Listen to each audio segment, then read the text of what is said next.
pour cette très belle musique de Petit Pays, le Turbo, et je connais plus le reste de ces surnoms, mais c'était une très belle musique, comme je vous le disais. La musique est également une thérapie. Si vous êtes malade, ne vous laissez pas abattre par la maladie. Aujourd'hui, on va parler de prostatite et on va recevoir, comme à l'accoutumée, le docteur Ndolo qui va se prêter au jeu des questions-réponses. On va savoir davantage avec lui de quoi s'agit-il exactement. Alors, on va prendre le docteur Ndolo qui s'impatiente en ligne. Bonjour, docteur. Bonjour, madame. Bonjour, Allô, bonjour. Annelle. Bonjour à tous les auditeurs de Proxy Radio. Donc, oui, docteur, on vous attend à peine. Hein. Bonjour, madame. Bonjour à tous les auditeurs qui sont en ligne. Bonjour à toute l'équipe technique de Proxy Radio. Oui, merci, docteur. Comment vous allez? Je vais très bien et vous? Ça va très bien. Vous profitez du long week-end, docteur? Ah oui. Le long week-end, ça ne nous concerne pas, nous qui sommes dans la santé. Oui, ça exactement. Concerne d'autres corps. D'autres corps. Ça nous voilà. donne plutôt plus de travail. D'accord. Ok. Aujourd'hui, avec vous, on va aborder une autre maladie qui n'est pas des moindres. Hein. On va parler de la prostatite. De quoi s'agit-il exactement, docteur? La prostatite est déjà à ne pas confondre avec le cancer de la prostate, comme les gens le font souvent.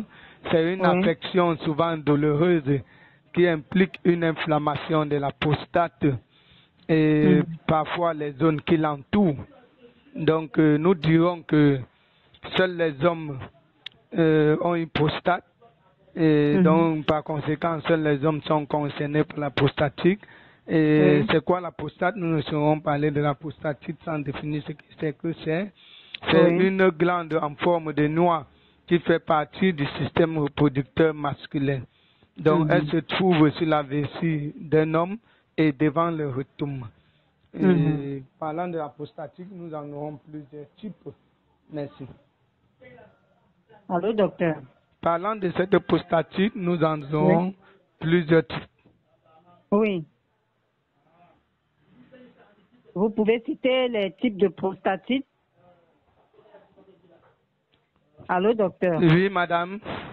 Oui, on peut savoir quels sont les différents types de prostatite. Bon, en ce qui concerne les types de prostatite, nous avons 4 types de prostatite. Nous avons la prostatite bactérienne aiguë, la prostatite bactérienne chronique, la prostatite chronique et la prostatite inflammatoire asymptomatique. Pour ce qui est de la prostatite bactérienne aiguë, nous dirons que c'est le moins courant et commence souvent soudainement, présente des symptômes aussi graves. Pour ce qui est de la prostatite bactérienne chronique, c'est le plus fréquent chez les hommes les plus âgés. Donc, c'est une infection qui revient encore et encore et qui est vraiment difficile à traiter. Parlant de la prostatite chronique ou syndrome de douleur chronique, comme on l'appelle généralement, c'est le plus courant et souvent qui peut durer des mois. Donc, la prostatite inflammatoire asymptomatique ne présente pas de signes épidémiologiques cliniques, comme on constate bien, on dit prostatite asymptomatique. Donc, vous n'avez aucun signe, mais vous développez la maladie. Il y a une inflammation de la maladie. Plusieurs éléments peuvent déclencher ces différentes prostatites en fonction du type. Merci. D'accord, docteur. Et par rapport à la maladie, est-ce qu'il y a des phases? Est-ce que la maladie connaît certaines phases? Bon, nous n'allons pas parler des phases propres par rapport aux maladies. La maladie se caractérise par des types qui ont des causes différentes, des symptômes qui peuvent être aussi différents. Donc, les phases sont dans les différentes modalités.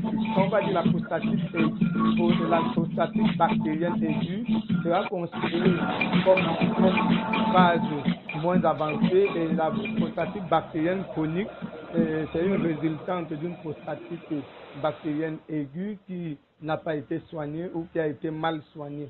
Donc, l'enchaînement ne se suit pas nécessairement. Oui, docteur. Docteur? Oui, madame. Oui, je vous écoute, allez-y. Je vous écoute à peine. Oui. Allô, ça va? Oui, je vous écoute. Voilà. Donc, vous étiez en train d'expliquer là les phases de la prostatite. Oui. Oui. Bon, nous étions en train de préciser qu'il n'y a pas de phase proprement dite en ce qui concerne la prostatite. Mais s'il faut catégoriser, on va dire la prostatite bactérienne est de deux phases, la phase chronique et la phase aiguë. La phase aiguë qui est la moins courante et la phase chronique qui est le plus souvent ressentie, qui dure beaucoup de mois et qui résulte quand la phase aiguë n'a pas été résolue à temps ou le traitement n'a pas duré tout le temps nécessaire qu'il fallait. Oui. Et quels sont généralement les symptômes d'une prostatite?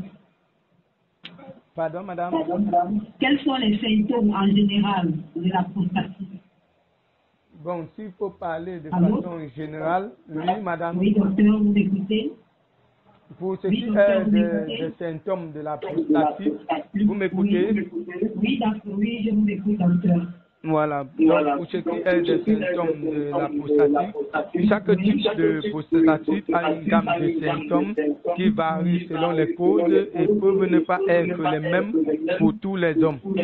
Donc, on ne saurait parler d'une généralité. C'est vrai qu'il y a quelques signes qu'on va retrouver, mais il y a des particularités. Par exemple, chez la prostatite bactérienne aiguë, nous allons constater que le patient développe des fièvres, des vomissements, des nausées, des frictions, des brûlures au moment de la miction et parfois des rétentions urinaires. On peut aussi avoir des douleurs qui peuvent être sévères ou alors ces douleurs peuvent être situées dans le pénis ou dans les testicules au niveau de la cuisse ou au bas de l'abdomen.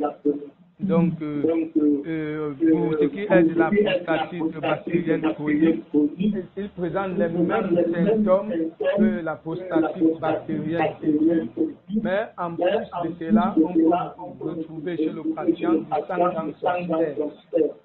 Dans les urines également, le patient pourra constater lors de sa mission qu'il y a des taches de sang ou que l'urine est colorée. Et on peut aussi avoir comme particularité par rapport à la forme aiguë, des douleurs dans la région abdominale et au bas de l'abdomen. Et aussi, il y a des douleurs après l'éjaculation. Pour moi, il y a des hommes qui, après l'acte sexuel, une fois ils ont éjaculé, ils constatent une douleur, ça doit déjà être trouvé de savoir si ils ont une prostatite bactérienne chronique. Donc, pour la prostatite chronique, qui est le plus courant, des signes sont nombreux. Il y a plusieurs signes, mais qui ne sont pas causés par des bactéries. La différence avec la prostatite bactérienne au niveau des symptômes est que lorsque les tests sont effectués, aucune bactérie n'est visible. On va remarquer aussi de façon particulière chez la prostatite chronique qu'il dure plus de 3 mois.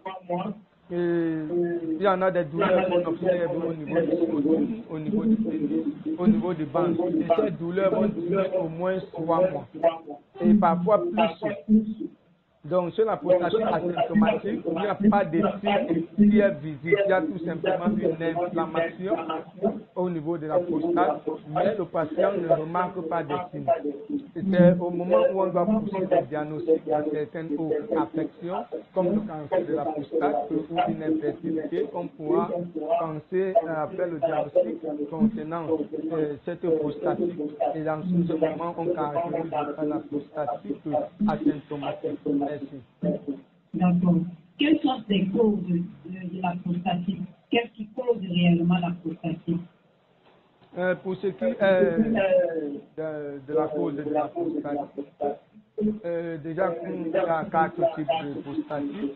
Les causes également seront variables. Donc, dans la prostatite bactérienne aiguë, elle est généralement causée par les souches courantes de bactéries, comme on comprend prostatite bactérienne aiguë, donc pas des souches de bactéries telles que on peut avoir les entérococcus, les protéus, les Escherichia coli qui sont commensales du tube digestif. On peut avoir comme cause sur la prostatite bactérienne chronique.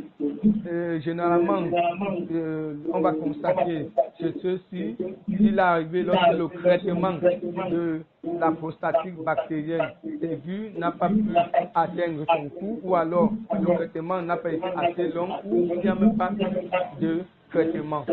Donc, ça peut causer, induire une prostatite bactérienne chronique. Et la prostatite chronique, pas bactérienne chronique, c'est une prostatite chronique. Une infection antérieure peut causer une prostatite chronique. Parfois, un dysfonctionnement du système nerveux ou encore un dysfonctionnement du système immunitaire peut également influencer et causer une prostatite chronique. Le stress psychologique aussi a un rôle à jouer en ce qui concerne la prostatite chronique. Et l'activité hormonale qui est irrégulière peut aussi influencer sur la prostatite chronique. Pour ce qui est de la prostatite inflammatoire ou asymptomatique, nous dirons que souvent il est diagnostiqué lorsque le médecin effectue des tests pour la recherche d'autres conditions telles que le cancer de la prostate et trouver des causes qui induisent de l'infertilité. Donc il n'y a pas une cause directe. Parce que nous avons cité tout à l'heure que dans les symptômes, ils ne présentent pas des signes en dehors de l'inflammation. Ce qui peut induire le diagnostic, c'est quand le médecin veut chercher d'autres pathologies et puis on se rend compte qu'en dehors de cette pathologie, voilà un élément qui aurait causé cela. Merci. Merci, docteur. Docteur, on se rend compte que les patients souffrant de la prostatite sont généralement âgés. Est-ce que l'âge n'est pas un facteur direct, Pour ce qui est de l'âge, oui. Vraiment, toutes les couches peuvent être touchées par la prostatite. Oui, mais généralement, ce sont les personnes âgées. Mais généralement, les personnes âgées sont les plus touchées. Donc, on a soit 1 à 7% des cas entre 60 et 64 ans. Donc, de 14 à 26%, certaines personnes touchées, compris entre 65 et 74 ans, 40% entre 75 et 79 ans. Est-ce que le facteur âge n'est pas étroitement lié avec l'activité hormonale dont vous avez évoqué tout à l'heure? Avec l'activité hormonale. Vous avez dit que l'activité hormonale peut être une cause de la prostatite. Pour les causes qui seront liées à l'activité hormonale irrégulière, le facteur âge peut vraiment influencer là-dessus. Maintenant, pour ce qui est des infections, toutes les tranches d'âge, toute personne peut avoir une infection. Et s'il a une infection qui touche la vessie ou qui touche l'appareil immunitaire, l'appareil sexuel, ceci peut influencer, il pourra être exposé, mais pas comme des personnes âgées. Il y en a des personnes aussi qui ont des antécédents familiaux qui peuvent être touchés par la maladie. Et le régime aussi alimentaire peut influencer sur la maladie. Oui.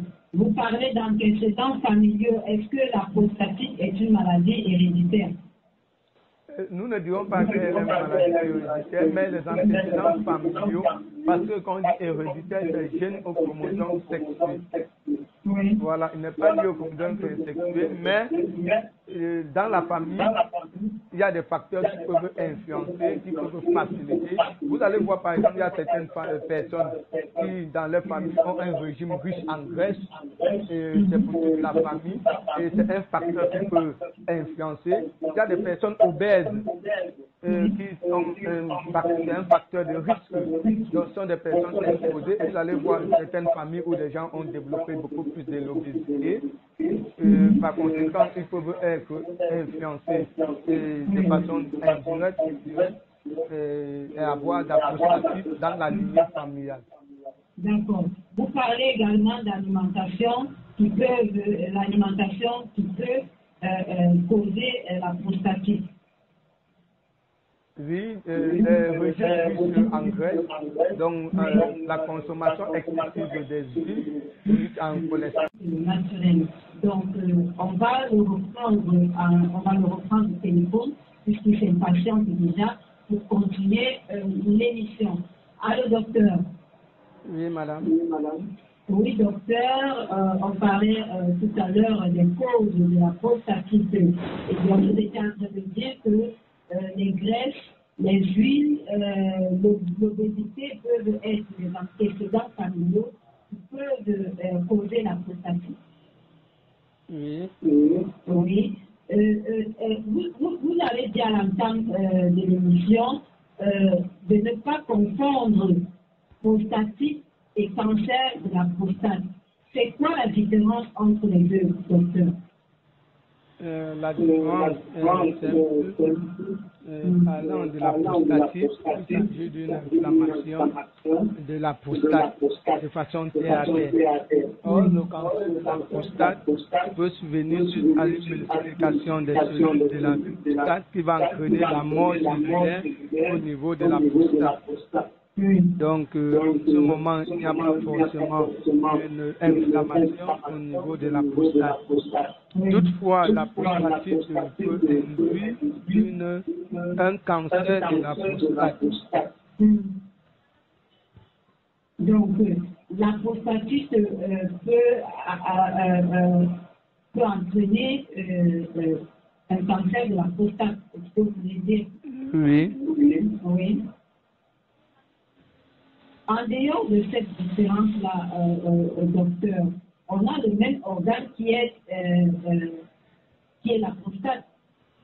Oui, on a le même organe que la prostate, oui. Mais on peut avoir plusieurs problèmes à ce niveau. Oui. Ce n'est pas... Les symptômes sont similaires?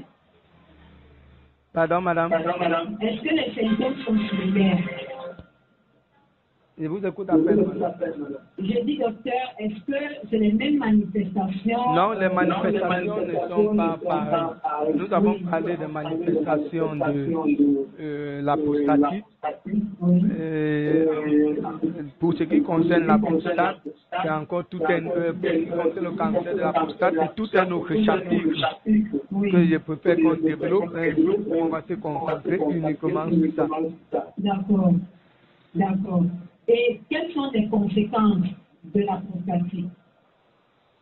Bon, pour entrer dans les conséquences, nous dirons que dès que la prostatite n'est pas soignée, par exemple, il pourra induire le cancer de la prostate.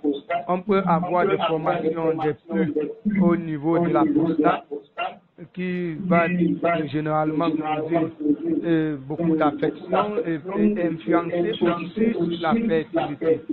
Déjà, notons que la prostate est le centre de production de liquide séminal qui va aider, le liquide prostatique qui va aider dans la spermatogénèse, dans la mobilité et la vitalité des spermatozoïdes. Une fois que cet organe, la prostate, est défaillant, le liquide prostatique ne peut plus être sécrété normalement, ou il peut être affecté par des germes qui vont influencer sur la mobilité des spermatozoïdes et par conséquent induire une infertilité. Donc la prostatite est alors une cause indirecte de l'infertilité. Oui, une des causes de l'infertilité. L'une des causes de l'infertilité chez l'homme. Allô, docteur? Oui, madame. Oui, l'une des causes de l'infertilité chez l'homme, bien évidemment.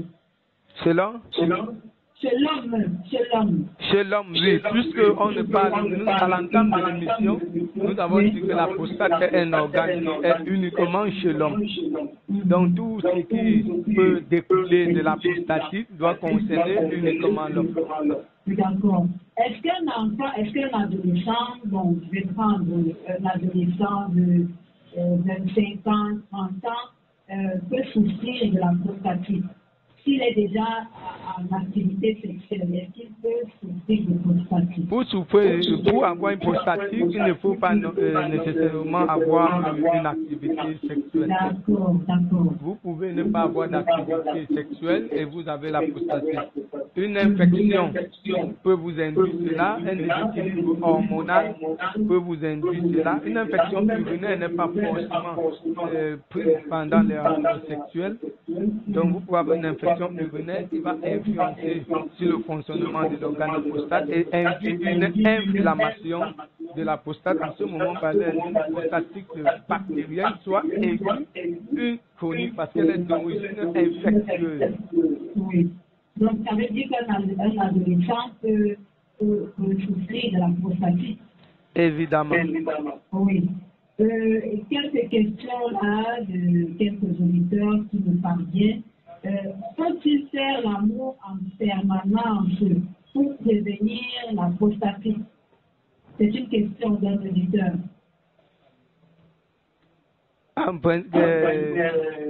Si je comprends bien, l'auditeur veut savoir si faire l'amour en permanence peut prévenir la prostatite. Oui. Bon, moi je dirais tout simplement que ce sont des expressions que nous utilisons généralement au quartier. Donc, pour prévenir la prostatite, avant de finir l'émission, nous allons donner quelques éléments à faire pour éviter la prostatite. C'est vrai, le fait de faire des rapports sexuels, mais régulièrement, ça dépend de la notion de régulièrement, comment est-ce que l'auditeur pose sa question de régulièrement. Ça va permettre le renouvellement cellulaire, ça va permettre les sécrétions, la libération des substances qui ont été sécrétées, et permettre l'activité de la prostatite et de la prostate, autant pour moi, et ça peut aussi contribuer, mais très faiblement. Donc, ça veut dire que si un homme n'est pas actif sexuellement, ça peut causer la prostatite. Si un homme qui ne fait pas d'activité sexuelle n'est pas exposé à la prostatite. Nous avons cité les facteurs de risque. Les personnes exposées et les gens qui sont à risque de prostatite, nous n'avons pas cité les personnes qui n'ont pas de rapport sexuel. Je pense que je n'ai pas mentionné cela. Il faut éviter la consommation des substances qui irritent la vessie. Entre autres, l'alcool, la caféine, les aliments acides et beaucoup d'épices. Aujourd'hui, les gens consomment énormément épicé. Il faut éviter tous ces éléments. Il faut boire plus de liquide pour uriner plus. Cela entretient la prostate. Cela aide à se débarrasser des bactéries plus rapidement. Donc, c'est vraiment aberrant de penser que les rapports sexuels vont aider à entretenir la prostate. Buvez beaucoup de liquide, beaucoup d'eau, ça vous permet d'évacuer les germes et vous pouvez avoir moins de risques d'avoir la prostatite. Quand vous parlez de consommer beaucoup de liquide, beaucoup d'eau, est-ce que c'est exclusivement l'eau qu'on doit boire, ou alors on doit prendre d'autres liquides? On peut prendre d'autres liquides. Voilà pourquoi il a été précisé boire beaucoup de liquide pour uriner, mais beaucoup plus bien précisé de l'eau.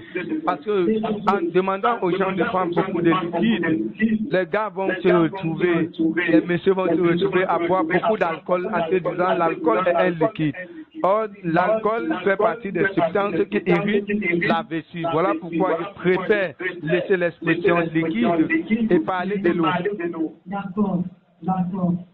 Une autre question d'un auditeur, souffrir de la prostatite empêche-t-il toute activité sexuelle? Donc, en fait, je vais reformuler, l'auditeur veut savoir si quand on souffre de la prostatite, on doit arrêter tout rapport sexuel. Il y en a plusieurs personnes qui ont de la prostatite, mais ils ne savent pas. Nous avons énuméré ça. Les prostatites asymptomatiques, par exemple, qui sont diagnostiquées quand le patient a une infertilité. Et si on dit le patient a une infertilité, ça veut dire qu'il faisait ses rapports sexuels régulièrement et puis il n'a pas eu les fruits. On se comprend bien. Voilà. Et s'il n'a pas eu des fruits, ça veut dire qu'il avait cette prostatite, mais il n'avait pas de douleur. Il faisait ses rapports sexuels normalement. Mais quand on soumet les patients au traitement, si vous avez une prostatite, par exemple bactérienne aiguë chronique ou une prostatite chronique, on va vous soumettre à une période d'abstinence. Parce que votre prostatite peut conduire à une infection et on ne saurait soigner des infections sans vous soumettre à une abstinence.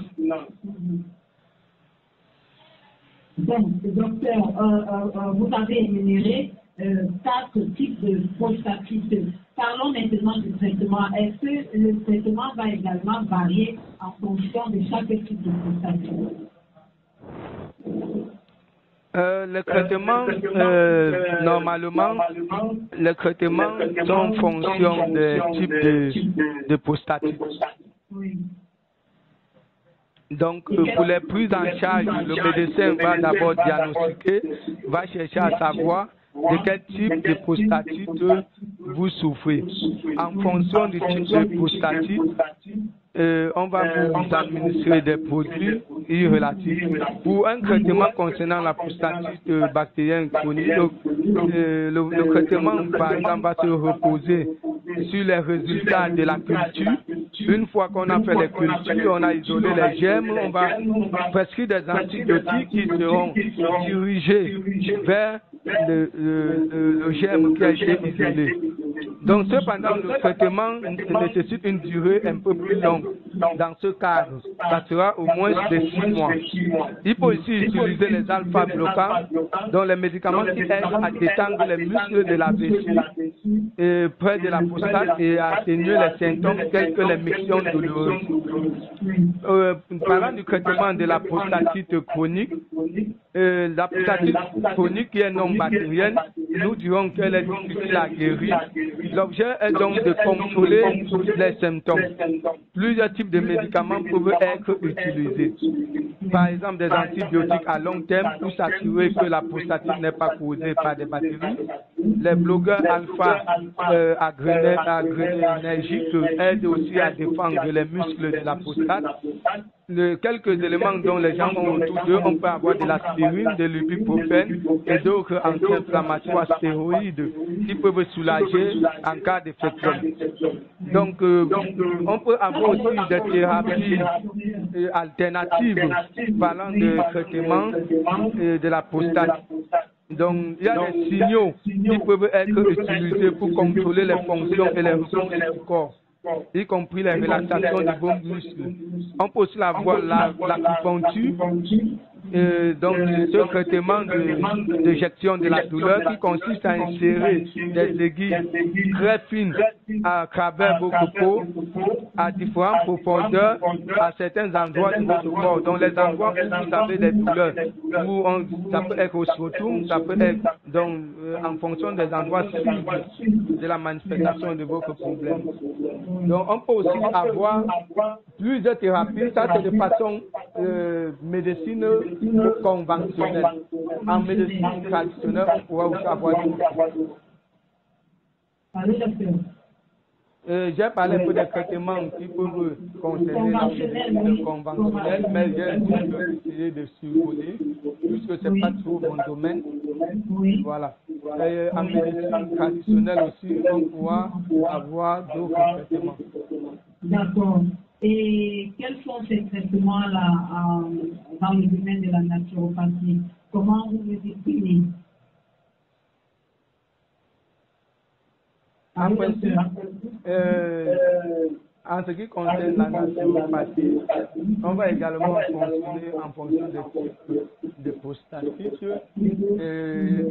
S'il s'agit d'une prostatite aiguë chronique, on doit isoler le germe, on doit faire des examens, on doit faire les diagnostics qu'il faut pour déceler quelle est la véritable cause. On agit sur les causes et il y en a plusieurs plantes et techniques plantes et techniques qui peuvent être associées pour un traitement. Des bains de siège, par exemple, peuvent être utilisés pour gérer les inflammations, pour réduire les inflammations au niveau de la prostate. Et quelle autre technique, docteur, vous utilisez à part les bains de siège? Il y en a plusieurs plantes qu'on peut aussi utiliser pour le traitement de la prostate. Oui. Nous avons par exemple le prunier. C'est une décoction d'écorce de prunier pour aider à résoudre la prostatite. Donc, en dehors de cela, nous avons aussi des plantes comme le curcuma qui sont des anti-inflammatoires qui peuvent également gérer et baisser les douleurs et réduire le volume de la prostate. D'accord, docteur. Quelles sont donc les mesures de prévention? Comment faire pour éviter de choper une prostatite? Pour ce qui concerne les mesures de prévention, je pense que nous avons un peu énuméré les mesures de prévention. Bien, sauf qu'il faut y revenir. Nous avons parlé de la consommation. Il faut éviter la consommation des aliments épicés, éviter la consommation de tabac, avoir une alimentation pauvre en graisse, éviter l'obésité, parce que l'obésité c'est un facteur de risque. Et éviter d'être en contact avec des infections. Donc, toujours faire des bilans. Dès qu'on constate une infection, on doit chercher à se soigner le plus rapidement possible. D'accord. Le temps vous tenant déjà à la gorge, docteur, quels sont les conseils que vous pouvez prodiguer à ceux-là des malades qui souffrent de la prostatite? Un malade qui souffre de la prostate, les premiers paramètres, vous avez plus et moins, vous faites un petit bain de siège pour atténuer juste les douleurs, mais généralement on demande de se rendre vers les professionnels. Quand vous allez vers les professionnels, une va diagnostiquer comme ça se doit. Il y a plusieurs méthodes de diagnostic qu'il doit employer. Malheureusement, nous n'avons pas parlé de diagnostic parce que le temps nous tient vraiment à la gorge. Oui, il y a plusieurs méthodes de diagnostic. En fonction du diagnostic, on peut trouver les causes. Donc, une automédication n'est pas toujours bien. Rendez-vous vers les professionnels. Après un bon diagnostic, ils vont vous soumettre à un traitement efficace. Le traitement déjà est long. Le traitement est long, il faudra être patient. Et quels sont les aliments que peuvent consommer les malades souffrant de la prostatite? Par exemple, nous avons les pastèques. La consommation des pastèques et il est conseillé quand vous consommez des pastèques de mâcher correctement et bien les graisses. Car plusieurs patients consomment les pastèques, plusieurs personnes, individus consomment les pastèques, ils jettent la partie essentielle, qui est la graine. Cette graine est très importante pour l'entretien de la prostate. Nous avons aussi un mets qu'on appelle le pistache, et qui est aussi très important pour l'entretien de la prostate. Nous avons aussi les sésames, les graines de sésame, que nous conseillons aux hommes de prendre régulièrement pour entretenir les prostates. Mais il ne s'agit pas de traitement, mais des éléments préventifs. Oui, d'accord, docteur. Docteur, rappelez-nous rapidement la localisation de votre clinique et le numéro de téléphone si jamais on veut vous joindre. Nous sommes situés à Douala au niveau de Niala Parido, après la pharmacie de Nova. Il y a la plaque univers bio du Cameroun, Dr Ndolo. Et les numéros sont mentionnés le 6 77 06 54 90. Donc le 6 77 06 54 90. Ou encore le 6 55 52 26 46. En tout cas, merci beaucoup, docteur, pour tous ces détails sur la prostatite. On vous souhaite une bonne soirée et une belle fête de l'Assomption par anticipation. Bonsoir, docteur. Merci et bonne soirée à tous les auditeurs de la Portion Radio. Merci, docteur. Voilà, chers auditeurs.